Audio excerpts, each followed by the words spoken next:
What's up, guys? Today I'm going to be talking to you guys about my latest obsession, a lovely mobile game called 100 Soul. This game has actually been out since 2018. It was originally released in Korea, and then there's the Southeast Asian version, which actually has a setting where you can play it in English. It's recently come to global release on Android and iOS devices. I'm currently playing it with a controller on LD Player. And I've just been having a blast with it. So what exactly is 100 Soul? So let's go ahead and dive in. 100 Soul is a third-person action RPG where with an emphasis on building armor sets to tackle monsters. In a way, it's kind of like, gosh, I guess the easiest explanation would be Devil May Cry meets Monster Hunter. So this is my account. I'm already level 70. But basically, when you start the game, you don't really have much of anything. You select your character gender, you do your aesthetics, what have you. The real meat and the potatoes comes in your gear. When you start the game, a lot of this stuff is not going to be open quite yet. The game's tutorial will take you through that, but your primary center is going to be on battle. Now currently there are 7 maps available in the game. There's a total of 9 in Korea, or Southeast Asia, plus some raid stuff up here by the volcano. But each map will take you through the storyline. You'll recruit new heroes to fight alongside you. So Ice Wall of Dawn is the new one that just came out. And every time you go to an area, you see the map has this many stages involved. So let's go ahead and start, and I'm going to show you exactly what it's all about. So it tells you what the obtainable rewards are, what your recommended power, and what your team power is. So the team setting is where you're going to do where most of the magic happens. This is where you put together your equipment and take your companions out. So I'm going to go ahead and strip everything here. So we'll start from the very beginning so you can kind of get an idea of what the whole thing is going to entail. So when your character starts, you have a multitude of weapons to choose from. Not only are there different weapon types, but the different weapon types cause different kinds of status ailments. So we're going to go for, let's go for my standard, which is the Nightfall. So this weapon in particular, as you can see here under skills, it can cause shock, down, and stun status. And it tells you exactly what the actual action does. Jumping slash, every time you hit the enemy, it will cause buildup of shock. Grab, which allows you to attack a stunned or restrained enemy.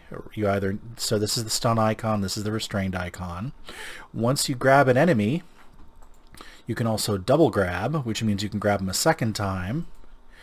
And your jumping slash EX means I can continue to cause stun when I use my special.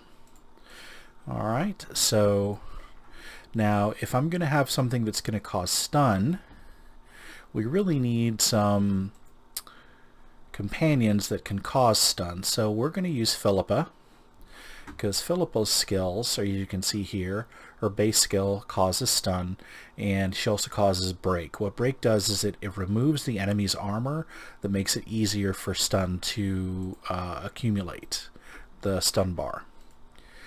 So since she's break, we're going to also take a gun. While this doesn't cause stun, it does break armor, which actually ties into Philippa's aspects as well. So for our second, as far as stun characters go, we're going to choose Nazriya. This is just my personal favorite. This is my personal favorite combo. The nice thing with Nazriya is when super armor is broken, if the enemy's not stunned, her stunning shot will actually cause stun to go through more. So as far as our armor types, there's tons and tons of armor types. This is just what I have right now. We're going to be in a frost region. A lot of enemies cause frost damage, so we may as well. We're not using anything with flame attack boost, but we'll do the cool looking one, this Demon Hunter.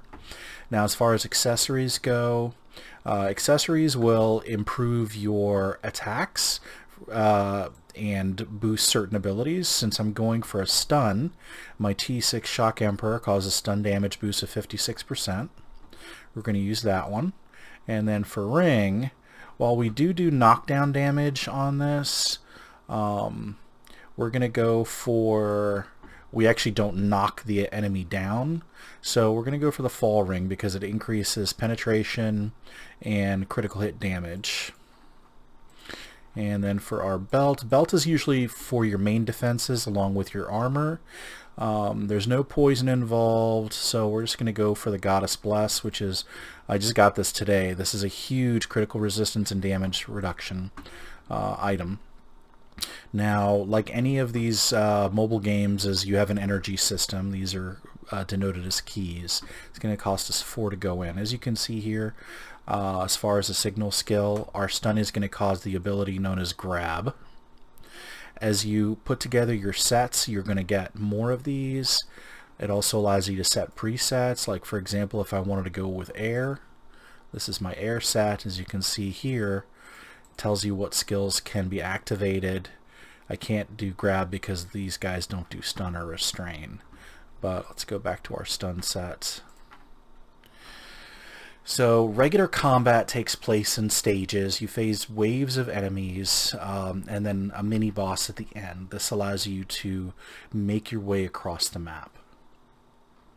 I'm going to be incredibly overpowered for this, but you guys will see exactly what I mean as far as controls. Oh, and my controller just died. Hang on a second. Let me turn it back on. Okay, so this game is running using Unity Engine. Not the best display of it I've seen, but it's still pretty serviceable. These guys are pretty small fry, so I'm not going to bother wasting abilities on them, but I can show you what I mean with the first mini boss we get.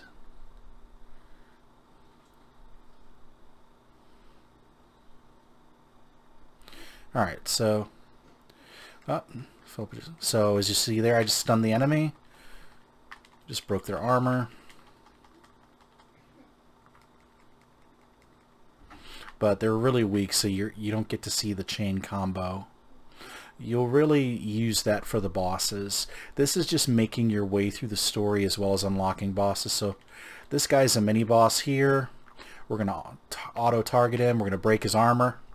And now you see he's broken on fire. Philip is going to get in there. And then we're going to take him for a ride.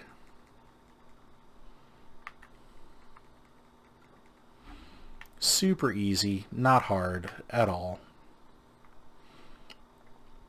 So this is just a small portion of what you're going to do in the game.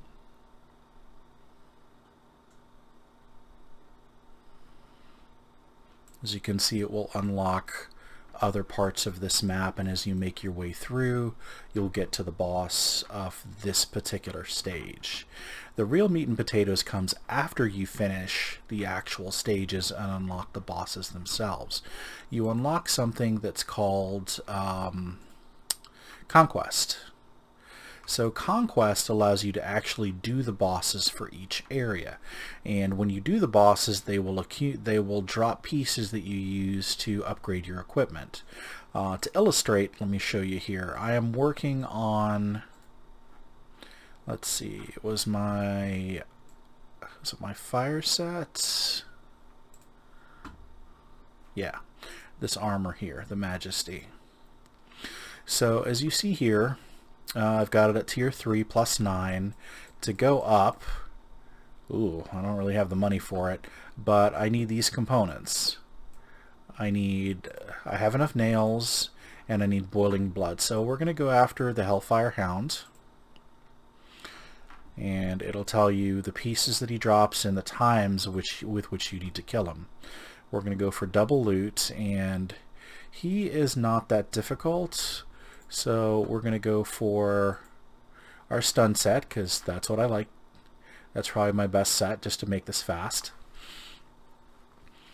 So these are like souped up versions of the bosses you'll fight in story mode.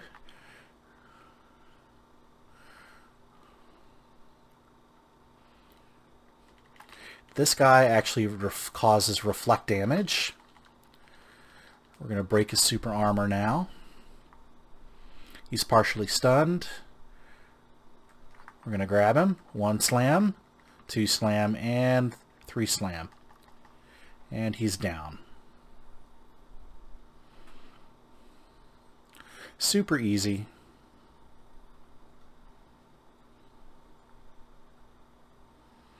Of course, when you get here, it's not that easy.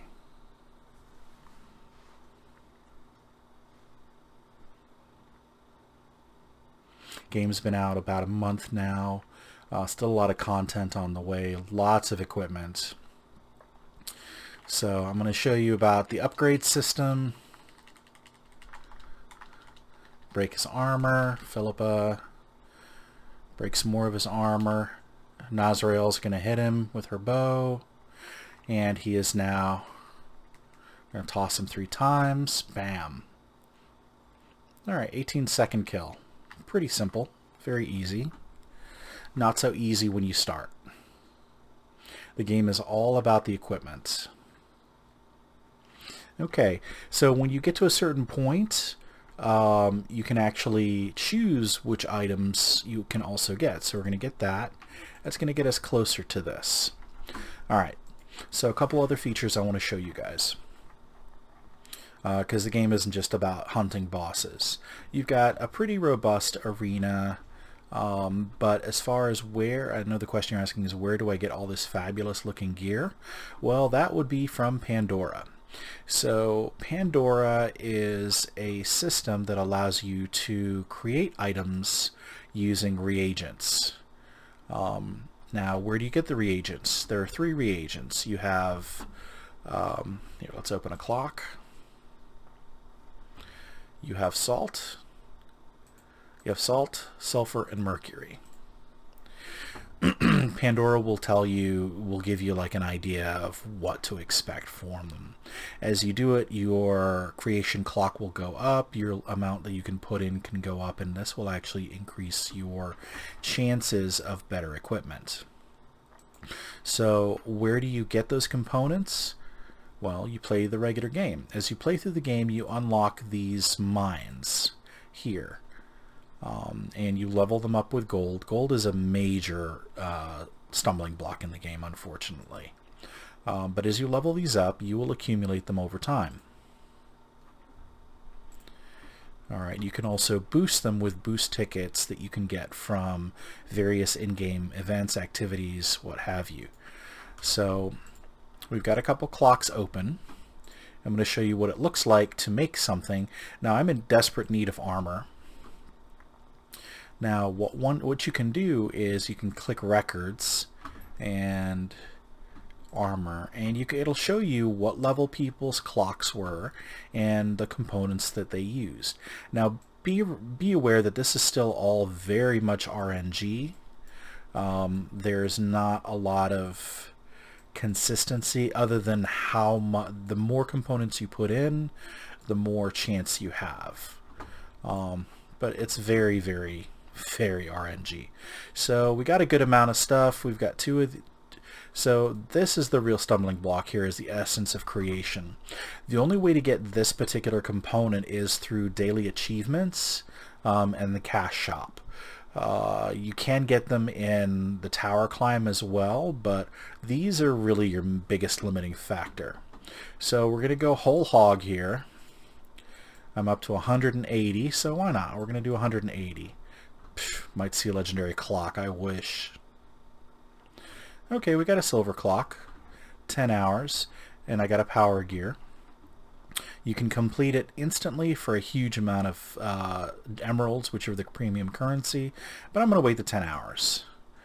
So I've got a couple bronze clocks here. These aren't going to be terribly interesting, but we're going to complete the crafting on them. When you get to less than an hour, you can open them anyway.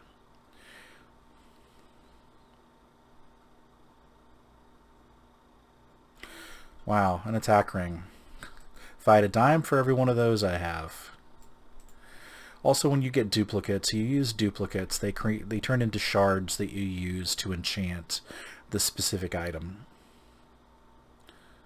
Don't really anticipate a whole lot from this.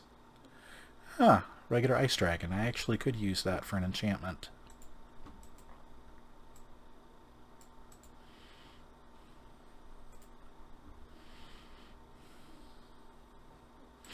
And you can make it go faster if you click on it if you want. Doom cannon. I'm just rolling in guns today, apparently. So also, as you give gifts to Pandora, it will cut down on your crafting time as well. These items are rewards from doing the tower.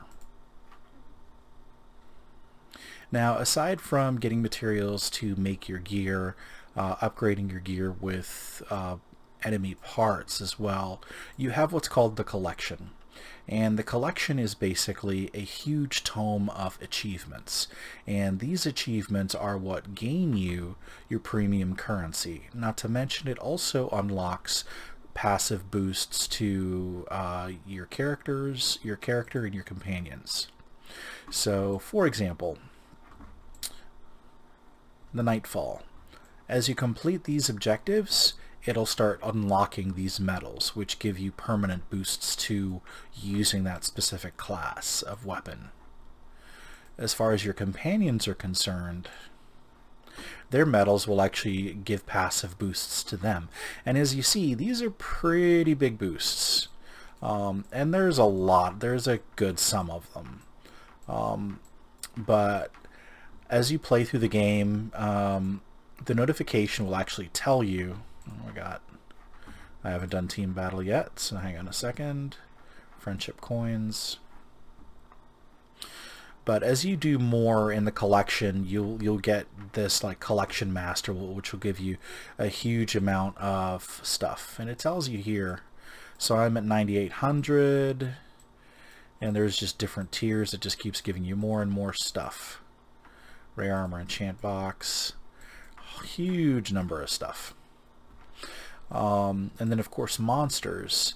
As you complete these monsters, their metal goes up and it gives you even more boosts to the various difficulty settings for vanquishing that monster in your ranks. So the collection's pretty much a really great way to track your in-game progress. The game also does have a summon system, which the Southeast Asian version does not. The summon system is what allows you to get pieces and components as well. You don't actually get any items from them outright. As far as your companions are concerned, it takes 100 shards to unlock them. Right now I have all of them that are currently available. And then you run an activity called Illusion Hall, which you can do 3 times a day, which gives you pieces that upgrade their core stats. When you do these stages, you will actually get pieces of their soul. And the souls themselves are what you use to either promote them or unlock their additional skills. When they're fully unlocked, as you can see Nazriya here, her bow and her armor transforms. Let's see. Lucinda, her weapons transform as well as her snakes. So you do have that visual growth of what your characters can do as they upgrade. So as far as multiplayer in the game goes, there is of course the PvP arena, but the only real multiplayer in the game is called Multi-Battle, Force Battle. which is a 3-player mode against some of the bosses that you have vanquished. And this actually gets you PvP tokens. They gave us an item called a Badge of Fortitude, but there's no shop available for it yet, and of course the Mana Stones necessary for upgrades. And then you have the Tower of Summoning. This is a tower that can be entered once a month. Well, you can climb the tower for every 30 days. Currently there are only 30 floors available, but every floor has huge prizes. But each floor is consistent of multiple stages with various bosses that have different weaknesses to different ailment types. There's a lot to be said about this game. I could make a significantly longer video, but I'm not going to make that decision. I want you guys to check this out. I've been having a blast with it. There's a lot of content that I've seen in the Southeastern Asian version that still yet to come to the global release. Looking forward to it. There's Guild Wars, there's Raid, there's more progression in the story. The story is actually pretty decent. It's very minimalistic in how it's told, but some of the characters are pretty interesting. But the main drive of this game is the gameplay.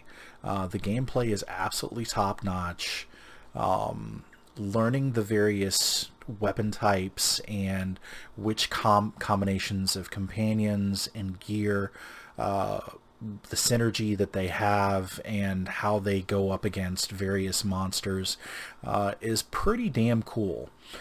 For a mobile game, I mean, this is basically console quality. Of course, there are the caveats that you have to take with any kind of free-to-play mobile game. Is you have the energy system, especially when you get to endgame right now, you are going to chew through keys. They give you 120 a day on top of your passive accumulation. You can buy more. They've just actually put in an ad system as well. I know, right? Like, a lot of people hate this stuff. It is really obnoxious. Look, it's AFK Arena. So they put... I'm not a huge fan of this, but if they've got to monetize, they got to monetize. And it's a way to get free keys. Same thing with money. Sadly, you don't have anything with the free currency, but you can watch an ad for extra keys. You can watch an ad for extra money. You can watch an ad for the summon, and the summon. I've already done my daily stuff, so there's even watch an ad for a free skip ticket. Kind of obnoxious, yes, but hey, you know, free stuff for watching an ad. These guys got to put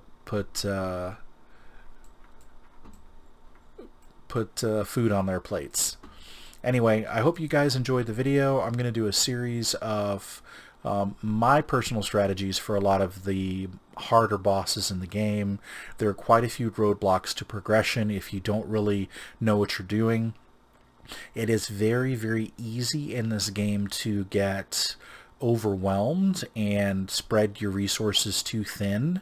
My advice to brand new players are, I don't know if it's still available, but when the game started, it allowed you to buy 3 sets for $5 a piece, and it was a down set, a stun set, and an airborne set.